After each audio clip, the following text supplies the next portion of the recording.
cœur de partager avec nous un message qui commence en fait aujourd'hui et dimanche prochain, je vais faire la deuxième partie de ce message, Luc chapitre 1, le verset 39 à 45, Luc 1, 39 à 45.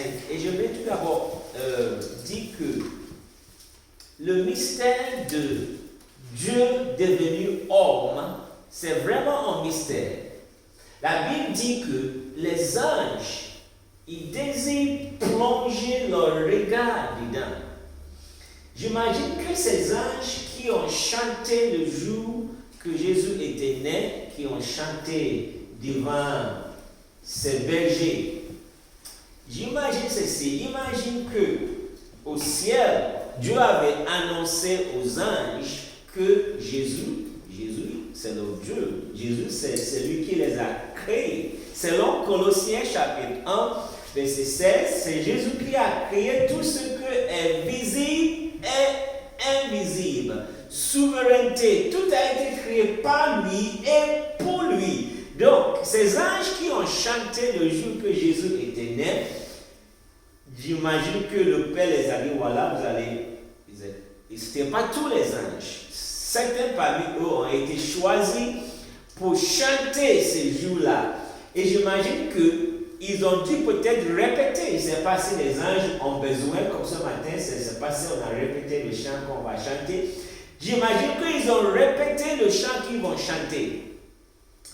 Et peut-être qu'ils ont imaginé, parce qu'on sait que les anges n'ont pas la connaissance comme Dieu, ils n'ont pas une connaissance infinie ou une connaissance omniscience, ils n'ont pas l'omniscience de Dieu. Donc je ne sais pas s'ils savaient qu'ils allaient chanter juste devant quelques bergers. Donc ils ont dû répéter pour un chant, pour chanter le jour que leur Créateur allait venir sur cette terre. Et puis on tire le rideau. Et puis on voit juste quelques bergers et quelques moutons. Oh là là, on chante de moutons, puis on chante. Peut-être que c'est sûr qu'il y avait plus de moutons que de bergers, ça c'est sûr. S'il y avait 3-4 bergers, ils ne vont pas garder 2-3 moutons. Donc imaginons qu'il y avait 3-4 bergers ou même 10 bergers. Plus de bergers, plus de moutons. Donc il y avait plus de moutons que de bergers. Donc on tire le rideau. Oh là là, on va chanter le bouton aujourd'hui. Et ces anges-là, c'est Pierre qui dit qu'ils désirent plonger leur regard dans ce mystère. C'est-à-dire que pour eux, c'est un mystère. Comment le Créateur, le Dieu qui les a fabriqués, qui les a faits, qui les a créés, ce Dieu-là va devenir tout petit. En plus, il va être né dans un étape, pas dans un étoile, hôtel à 5 étoiles, dans un étape. Il y avait des mystères qui entourent la naissance de Jésus. Et ce matin, je vais juste partager certains de ces mystères et aujourd'hui et dimanche prochain, à partir de Luc 1, 39 à 45, en ce jour-là, Marie se leva et s'empressa d'aller vers les montagnes dans une ville de Juda. Elle entra dans la maison de Zacharie et salua Élisabeth. Dès qu'Élisabeth entendit la salutation de Marie, son enfant tressaillit dans son sein. Élisabeth fut remplie d'Esprit Saint et s'écria d'une voix forte, « Tu es bénie entre les femmes, et le fruit de ton sein est béni. Comment m'est-il accordé que la mère de mon Seigneur vienne chez moi? Car voici aussitôt que la voix de ta salutation a frappé mes oreilles, l'enfant a tressailli d'allégresse dans mon sein. Heureuse celle qui a cru à l'accomplissement de ce qui lui a été dit de la part du Seigneur. » Alléluia. Et puis après, c'est Marie qui va prophétiser ou déclarer les choses. Alors, on va regarder aujourd'hui juste les 2 premiers versets de ce passage et dimanche prochain, on va voir la suite. En ce jour-là, Marie se leva et s'empressa d'aller vers les montagnes dans une ville de Juda. Marie se leva et s'empressa.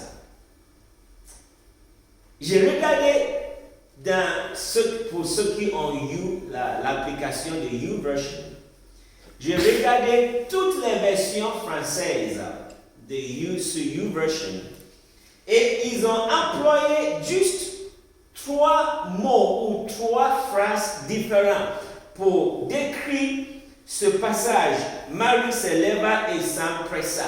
La majorité des versions disent en hâte. Il était en hâte. La version Parole de vie dit elle marche vite vers les montagnes. Il y a une autre version qui dit en diligence. Elle marche vite vers les montagnes. Et je vais utiliser cette version de Parole de vie qui dit que Marie marche vite pour aller vers les montagnes de Juda. Elle s'empressa, elle est partie en hâte.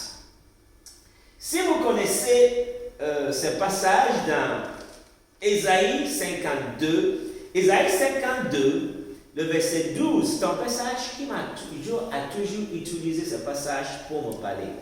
Ésaïe 52, 12 dit, ne sautez pas avec précipitation, ne partez pas en fuyant, car l'Éternel va devant vous et le Dieu d'Israël sera ton arrière-garde. Donc ça, c'est la parole de Dieu qui nous dit de ne pas faire les choses avec précipitation.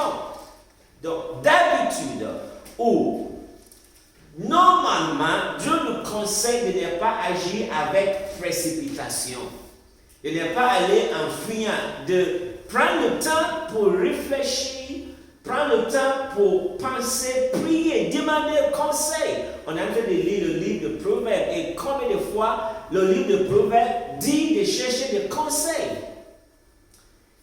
Mais dans la situation que Marie se trouvait, la Bible dit qu'elle se leva vite pour aller vers les montagnes de Juda. Et c'est ce qui nous donne de comprendre la situation de Marie. Qu'est-ce qu'elle devait vivre? Beaucoup de commentaires disent que Marie devrait être une jeune fille, une adolescente en fait, quand elle a conçu Jésus. Alors, imagine une adolescente. Et à l'époque, même quand on est majeur, en fait l'âge de majeur, ce n'était pas 18 ans à l'époque.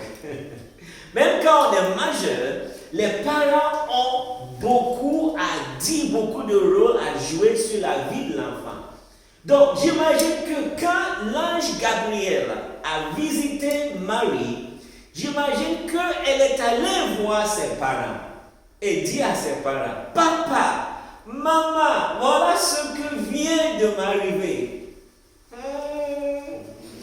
Marie, Myriam, t'es sûr?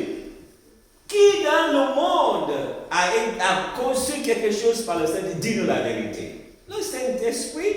Non, Marie, quand même, tu es fiancée à Joseph, n'oublie pas. Bientôt c'est le mariage. Ne fais pas de bêtises. Mais papa, Marie! J'imagine que devant ses parents, c'était de l'incompréhension.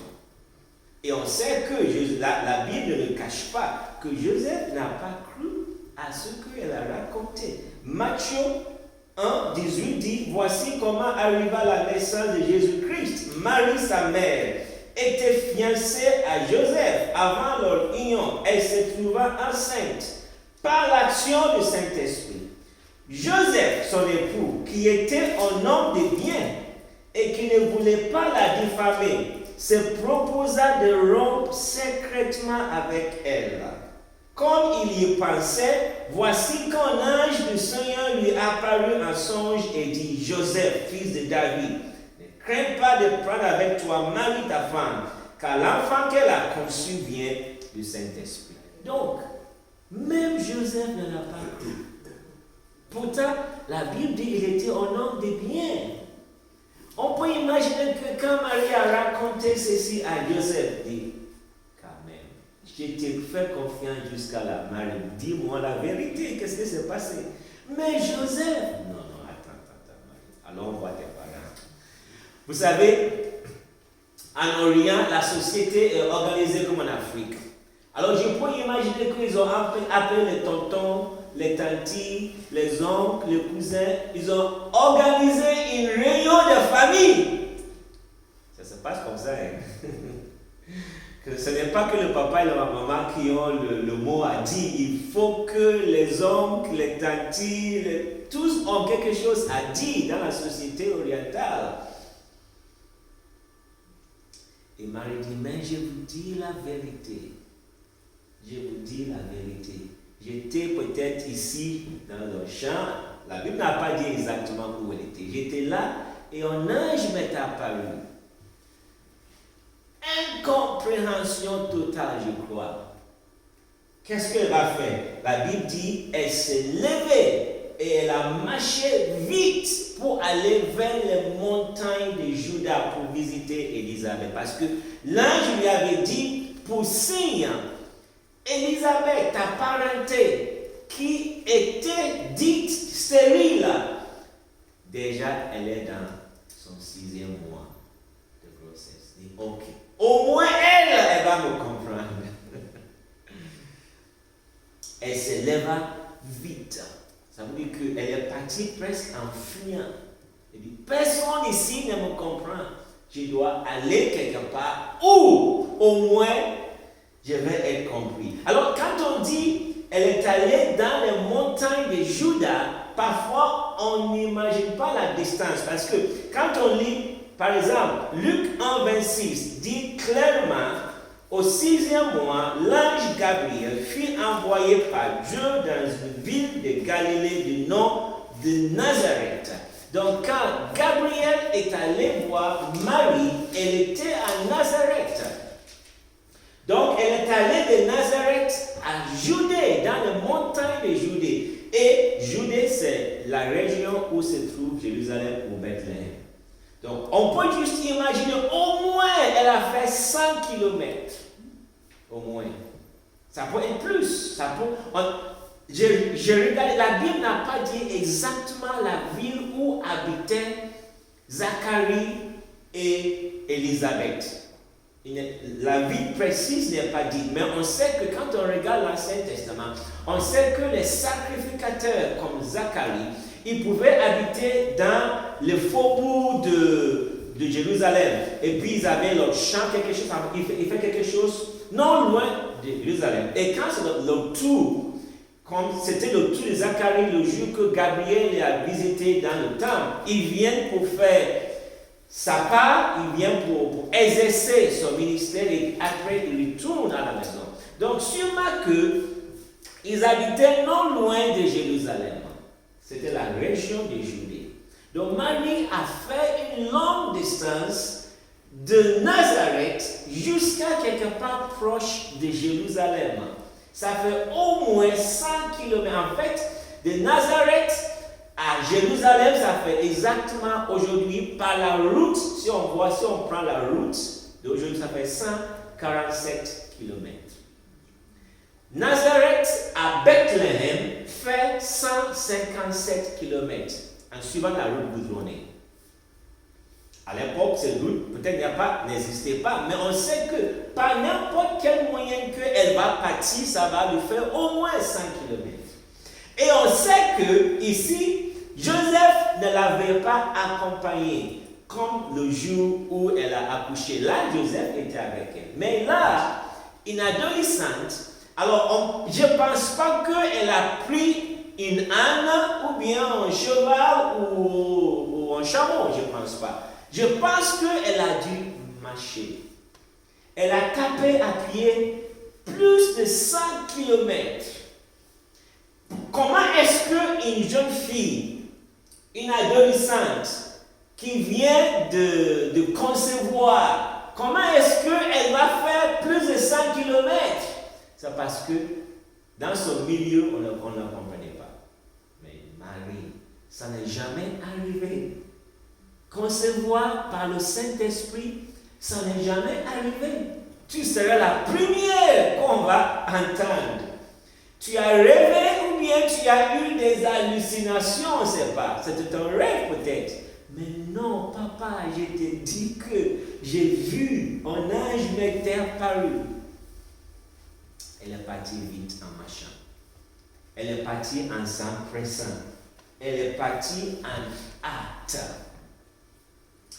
Taper le pied. Il y a des moments dans la vie que quand le Saint-Esprit est en train de faire quelque chose dans ta vie, personne ne va te comprendre. Il y a des moments où autour de toi, les gens ne vont pas te comprendre. En réalité, quand nous voyons dans la Bible, beaucoup des hommes n'ont pas été compris par la société dans laquelle ils vivaient. Personne n'a compris Noé. Dieu lui a dit, construis un bateau qui est capable de prendre autant d'animaux. Personne n'a compris Noé. Si on regarde de près, c'est possible que ça lui a pris 120 ans pour construire un tel bateau. 120 ans. Mais déjà parti au ciel, 120 ans. Donc les gens vont venir. Monsieur Noé, t'as pas fini encore? Tu es encore dessus? Ne te fatigue pas? Pendant 120 ans, Noé construisait cette arche. Noé, mais la pluie ne tombe pas. Tu as dit que ça va pleuvoir, mais écoute, il fait beau. Il n'y avait pas la météo comme aujourd'hui, donc on ne pouvait pas prédire. Il fait beau, Noé. Le lendemain, il fait beau, Noé. Et c'est pour que lui-même, parfois, il se demande, est-ce que vraiment j'ai entendu Dieu? Il peut arriver. Mais Jean-Baptiste était dans la prison, il a envoyé pour demander, va demander, est-ce qu'on doit attendre quelqu'un d'autre ou bien est-ce que c'est toi qui viens? Même Jean-Baptiste. S'il y a un homme dans la Bible que j'ai beaucoup de respect, vraiment c'est Jean-Baptiste. Cet homme-là, il est merveilleux. Même lui en prison, il a commencé à douter. Donc je peux imaginer que Noé aussi, quelquefois, il se disait, mais, oh là là, 120 ans.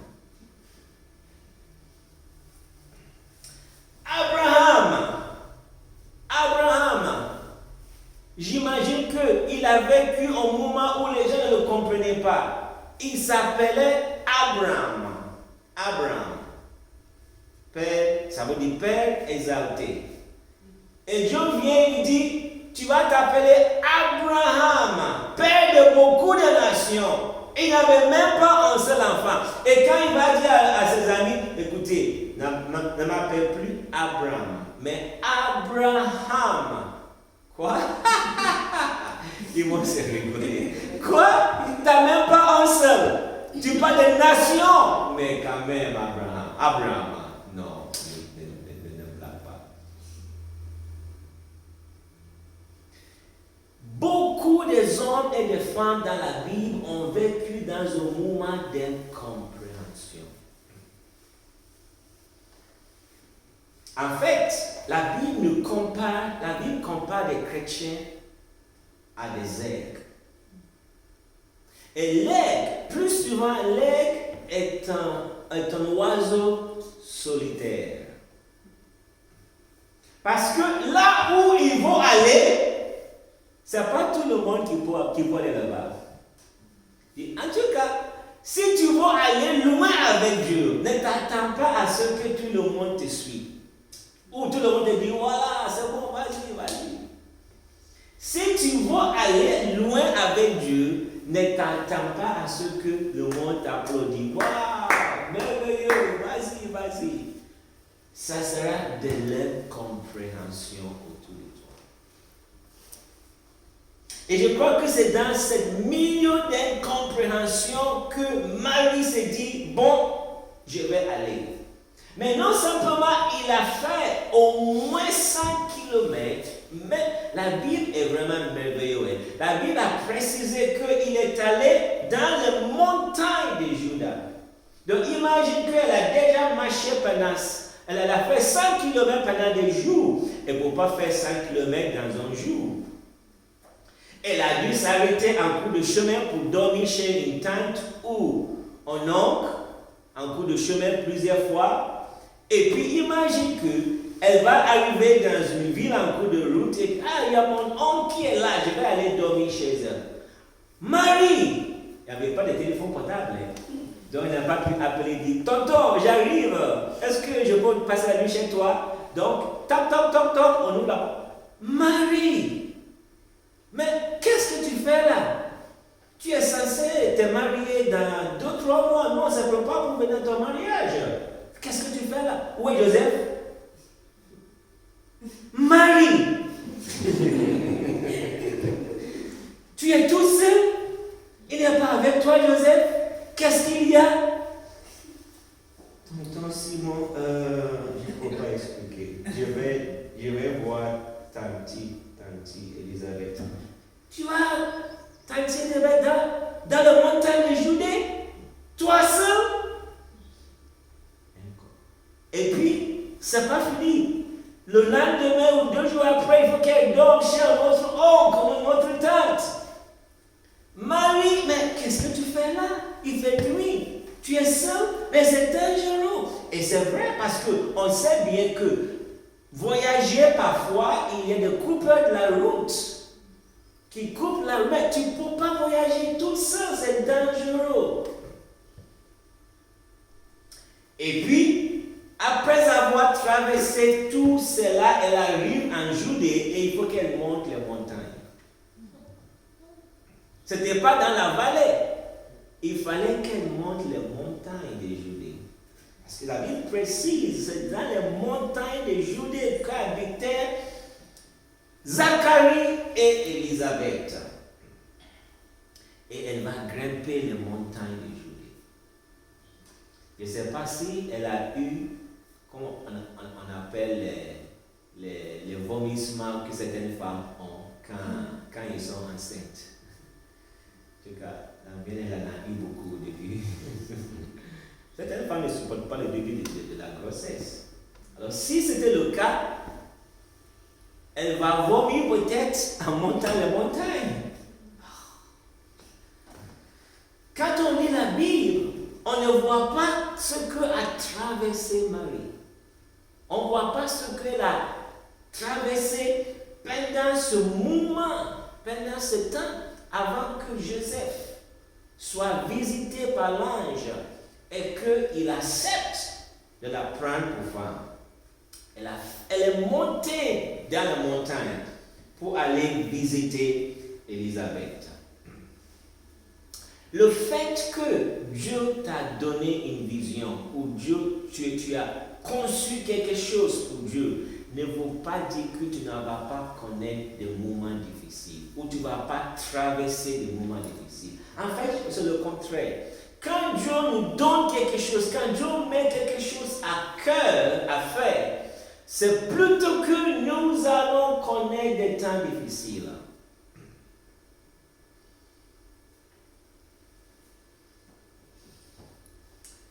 Il y a un documentaire que j'ai vu, je ne sais pas comment ils ont fait, mais ils ont pu montrer une sémence. Quand on sème une sémence par terre, comment ils se battent. La sémence se bat avant de pouvoir sortir. Nous, on va cueillir le chou et puis on mange et puis on compte. Mais il y a eu un combat pour se battre et sortir sa tête du sol jusqu'à haut et commencer à pousser. Il y a un combat. Et la parole de Dieu, quand la parole de Dieu nous vient, quand sa parole nous vient, il y a un combat, il y a une lutte. La parole est une semence. Il faut que ça pousse. Mais avant que ça pousse dans nos vies, il y a une bataille, il y a un combat, il y a une résistance. Et Marie ne s'est pas arrêtée. Sûrement, elle s'est dit, je vais aller voir Élisabeth. Au moins, elle va me comprendre. Et bien sûr, Élisabeth l'a compris. Quel encouragement elle a eu avec Élisabeth. Quel encouragement. On va voir une partie la semaine prochaine. Mais aujourd'hui, juste cette phrase. Comment m'est-il accordé que la mère de mon Seigneur vienne chez moi? Oh là là! Le rejet, l'incompréhension des autres. Chez Élisabeth, c'était plutôt l'encouragement. La mère de mon Seigneur. Elle doit se dire, enfin.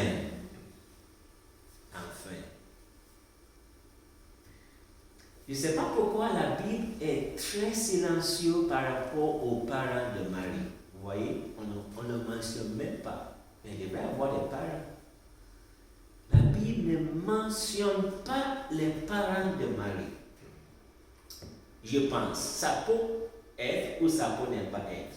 Parce qu'au départ, il devrait être dans l'incompréhension totale, complète. Parce que sinon, Marie n'allait pas besoin de s'enfuir, d'aller chez Élisabeth.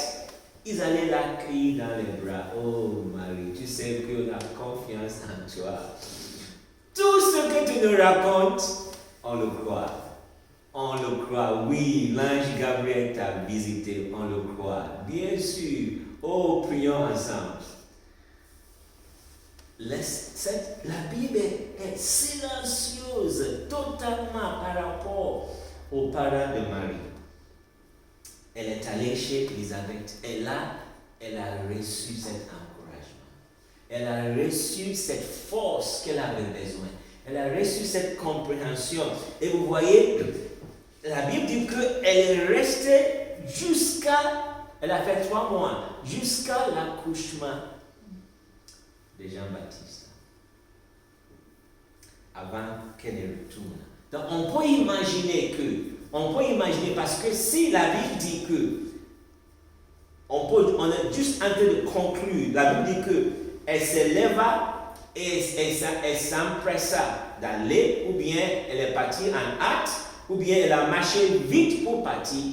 Donc on peut imaginer qu'elle est partie avant que l'ange ne visite Joseph.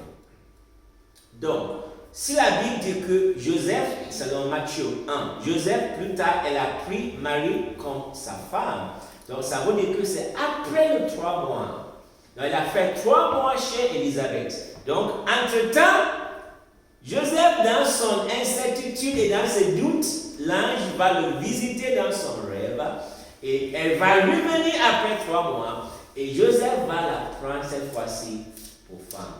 Ils vont célébrer le mariage. Alors, à 3 mois ou 3 mois, un peu plus de grossesse, ça peut commencer à montrer. Bon, ça dépend des femmes, n'est-ce pas?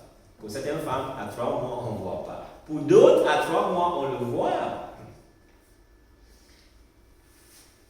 Alors, imaginez qu'on célèbre un mariage et ça se voyait clairement que la femme avait quelque chose déjà. C'est pas en France, c'est pas en Europe, c'est pas dans un pays oriental où cela n'était pas du tout accepté qu'une femme soit enceinte avant le mariage. Imaginez qu'à l'époque, on peut même lapider la femme. Vous voyez que la Bible, on a amené une femme devant Jésus, prête à la lapider. C'était quelque chose qui peut même mériter d'être lapidé. Et j'imagine que même autour de ce mariage, il y avait de l'incompréhension. Chers amis, ce matin, mon message principal est que Dieu peut te communiquer quelque chose. Dieu peut te mettre à cœur quelque chose. Dieu peut faire que tu conçois quelque chose spirituellement et autour de toi, c'est de l'incompréhension. Totale. Ça prend une compréhension de tes amis, tes parents, tes enfants, tes collègues, même dans l'église. L'incompréhension. Et tu vas devoir faire comme Marie, te battre toute seule. Et dire, Dieu m'a dit. Dieu m'a parlé. Dieu m'a visité. Dieu m'a donné une révélation. La Bible ne nous dit pas que quand Dieu nous donne quelque chose à faire, ça va être tout facile. Non. Quand Dieu nous donne quelque chose à faire, il y a toujours une résistance féroce parfois, parce que l'ennemi ne veut pas que la chose soit faite. En fait, je vais employer un mot. Chaque fois que Dieu t'amène à concevoir quelque chose, dans ce cas de Marie, on parle de conception. Mais ça peut être concevoir quelque chose, une vision, oui, même un enfant, ça peut être. L'ennemi va vouloir avorter la chose. Dès la conception de la vision, dès la conception de ce que Dieu veut te mettre à cœur, l'ennemi va vouloir que la chose soit avortée. L'autre jour, quelqu'un m'a posé cette question par rapport à l'avortement de bébé. Par exemple, il dit, si par exemple, pourquoi par exemple il y a plus de femmes que des hommes? Est-ce que ça ne veut pas dire que Dieu veut qu'il y ait quand même la polygamie? Il dit, mais si on prend tous les enfants qui sont avortés, ça peut être que Dieu avait prévu que telle femme, voilà son mari, et le diable dit qu'il faut avorter l'enfant là. Je ne veux pas qu'il soit né pour devenir le mari de telle personne. Tous les enfants avortés. Qui sait, en Joseph parmi eux, que l'ennemi dit, il faut qu'il soit jeté dans le Nil.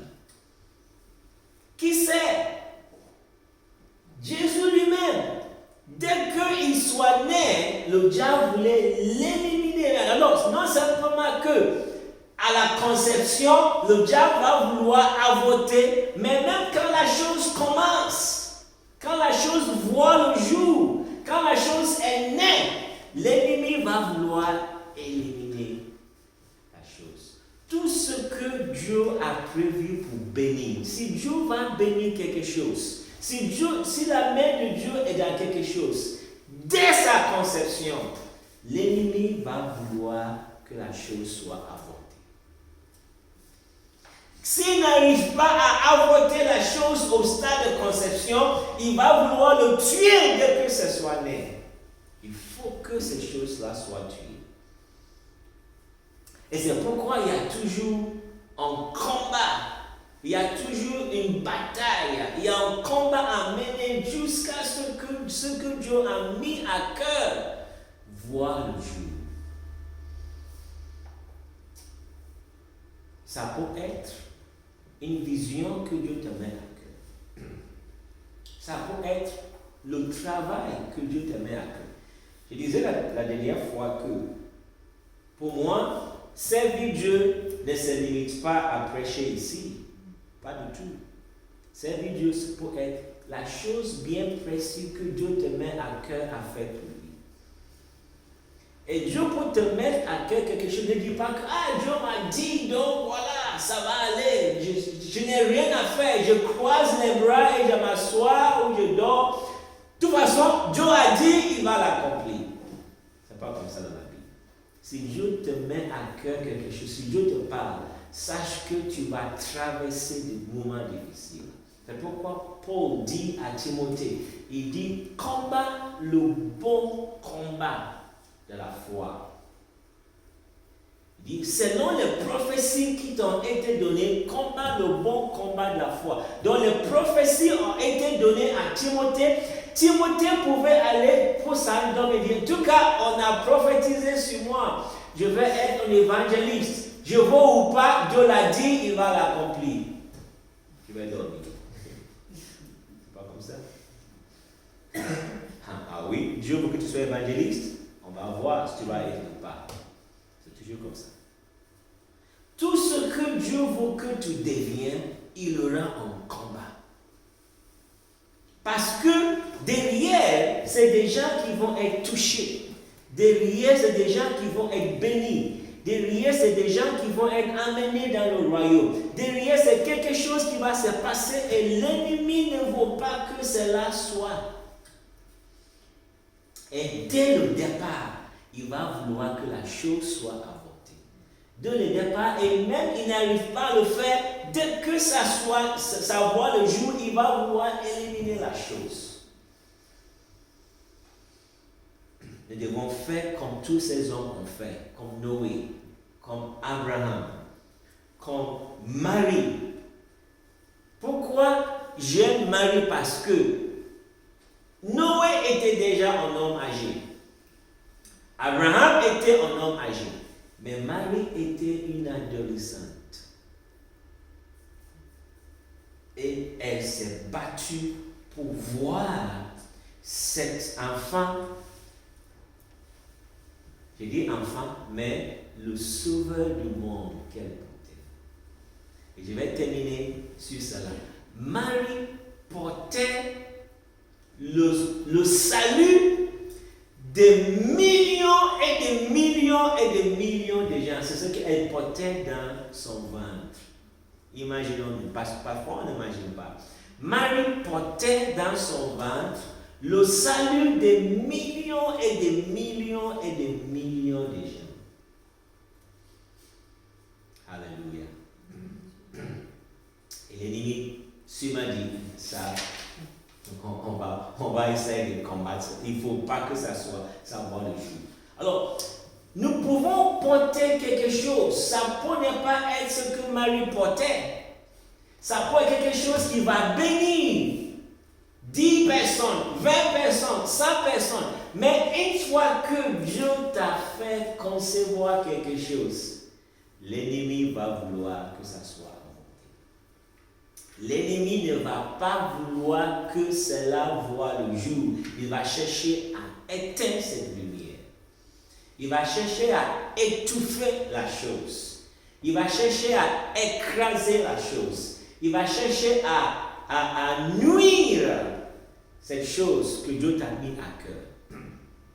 Et chacun de nous doit s'armer, ce que Pierre dit, s'armer dans nos pensées que la vie chrétienne est un combat.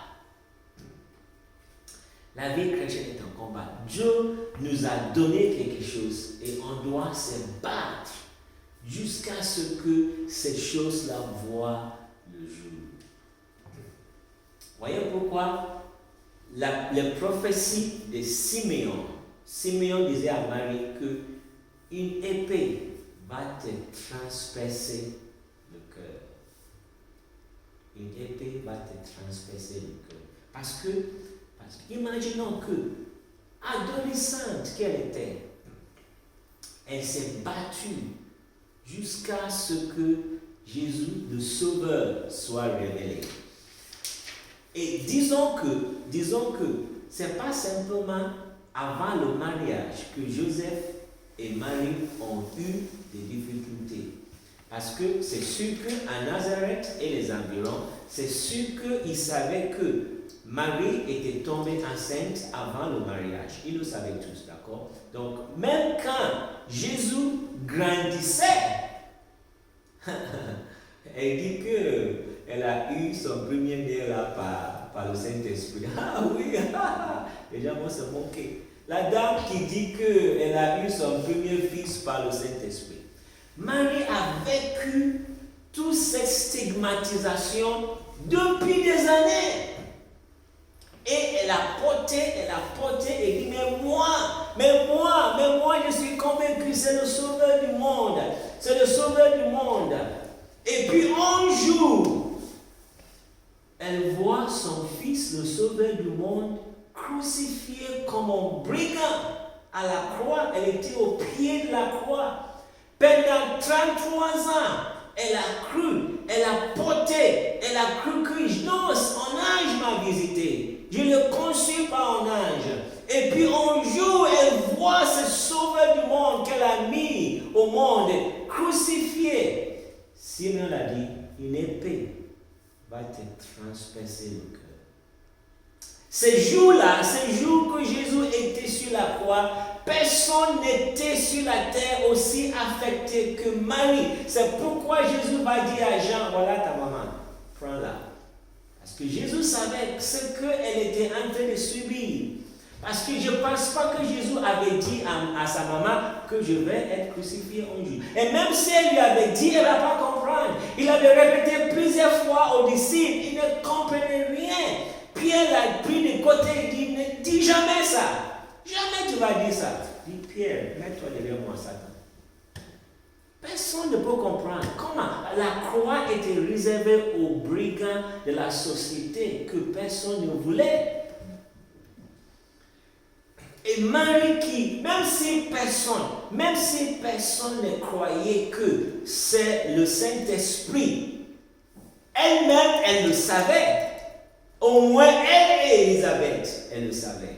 Et Zacharie, et Joseph, parce que l'ange l'avait parlé. Alors, un petit cercle des gens autour d'elle qui croyaient avec elle que c'était pas le Saint-Esprit. Donc, quand Jésus a commencé à faire le miracle, bien sûr, voilà, ça s'est révélé. C'est clair, c'est lui le Messie. Et puis un jour, crucifié sur la croix comme un brigand. Non, incompréhension totale. Une épée va te transpercer le cœur.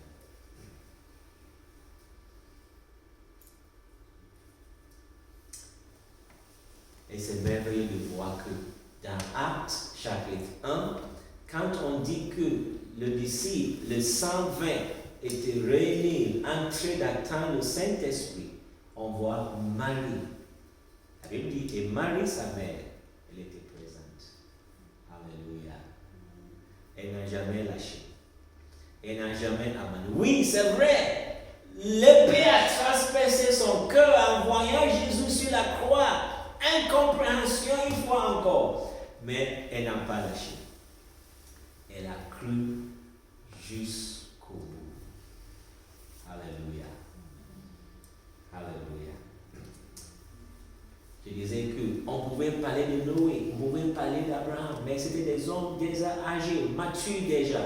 Mais cette adolescente de Marie, qui a cru et qui a tenu bon jusqu'au bout, jusqu'au dernier moment, en croyant que oui, Dieu m'avait parlé. Oui, j'étais visité par l'ange. J'étais pas en train de rêver. Je n'ai pas rêvé. Ce n'était pas des hallucinations. C'est vrai, Dieu m'avait parlé. Et que quand personne ne la croyait, il dit non, je n'ai pas connu d'homme. C'est le Saint-Esprit. Elle a cru à ça. Elle s'est accrochée à ça. Jusqu'au bout. Alléluia. Les catholiques sont allés loin, où on adore Marie, on prie Marie et tout ça. Ça, c'est un autre extrême que la Bible ne nous demande pas de faire. Mais nous aussi, nous les évangéliques aussi, on ne parle pas assez de Marie. De peur qu'on tombe dans l'erreur des catholiques, on ne parle pas assez de Marie. Mais on a besoin de voir ce que l'ange lui a dit. L'ange lui a dit clairement qu'elle a trouvé grâce auprès du Seigneur. Alléluia. Elle a trouvé grâce. L'ange lui dit, sois sans crainte, Marie, car tu as trouvé grâce auprès de Dieu. Tu as trouvé grâce auprès de Dieu. Alléluia. Et cette grâce de Dieu l'a soutenu, l'a porté, l'a amené jusqu'au bout, jusqu'à ce que ça soit accompli. La parole de Dieu pour être là. Et la semaine prochaine, on va voir ça là. Jusqu'à ce que la parole de Dieu puisse s'accomplir. Marie a tenu bon. Ce matin, il ne sait pas qu'est-ce que Dieu te met à cœur. Il ne sait pas qu'est-ce que tu vois comme vision que Dieu te donne à faire dans l'avenir. Tu peux connaître des moments difficiles, des luttes, des combats. Mais faisons comme Marie. Il y a des moments où on doit agir vite, on doit s'empresser, on doit aller en hâte parce que la situation le demande. Prions ensemble ce matin. Prions pour n'importe quelle situation qui te concerne, ce que Dieu est en train de te dire, qu'est-ce que Dieu te met à cœur, qu'est-ce que tu conçois, qu'est-ce que tu es en train de concevoir dans ton cœur, dans ton sein pour le Seigneur. Ne laisse pas l'ennemi inventer la chose. Ne laisse pas le diable détruire la chose. Mais que, comme Marie, nous puissions persévérer et aller jusqu'au bout. Prions ensemble.